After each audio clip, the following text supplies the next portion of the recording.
Hi, Mrs. Novello here in the Expressive Arts Room, and today we're going to talk about how to use a sponge, round and flat brushes, and the paint palette when practicing our small details for our cubism portrait. So brushes come in different types. There are round brushes that have a round top and flat brushes that have a flat top.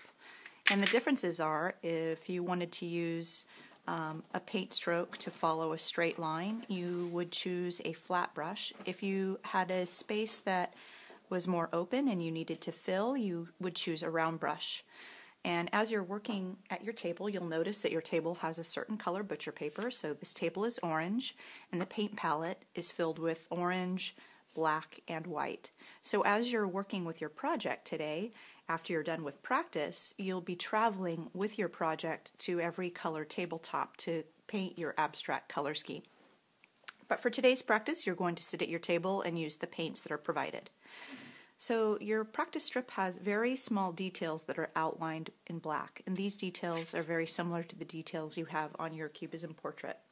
So we're going to use this to practice first before we apply paint using small brushes with our project.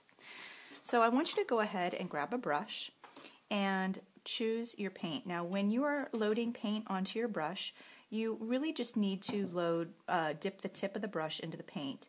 If you load it too much, you'll have way too much paint and it'll go outside the lines.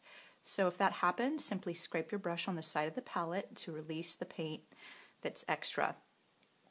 So very carefully, the goal is to stay inside the lines because you all have Sharpied the details in your portrait. So very carefully, staying inside the lines, paint the inside of the eye outline. When you're finished with that, I want you to use the sponge to clean your brush. And how you do that is you simply take the sponge, kind of enrobe it over the brush and wash it off. So every time you use a brush and you want to switch colors, or if you want to blend or switch shades of orange, then you clean it off and you can use that same brush. This is going to be important because if you wait until the end of the day and rinse your brushes, brushes can end up looking like this and they are no longer usable.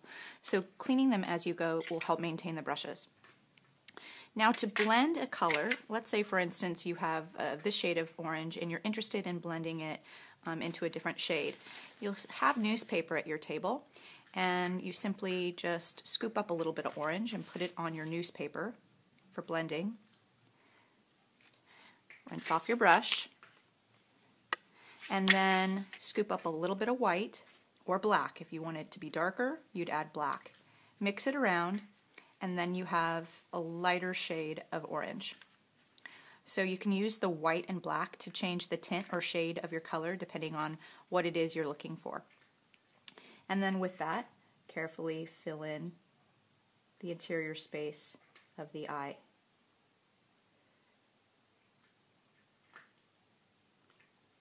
Okay. Once that's done, rinse off your brush and select a different brush, just to get practice with different brushes.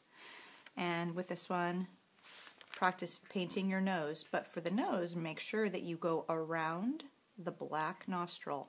You're not painting over it. Very carefully. So this is going to take focus and steady hand, and definitely not loading your brush with a lot of paint.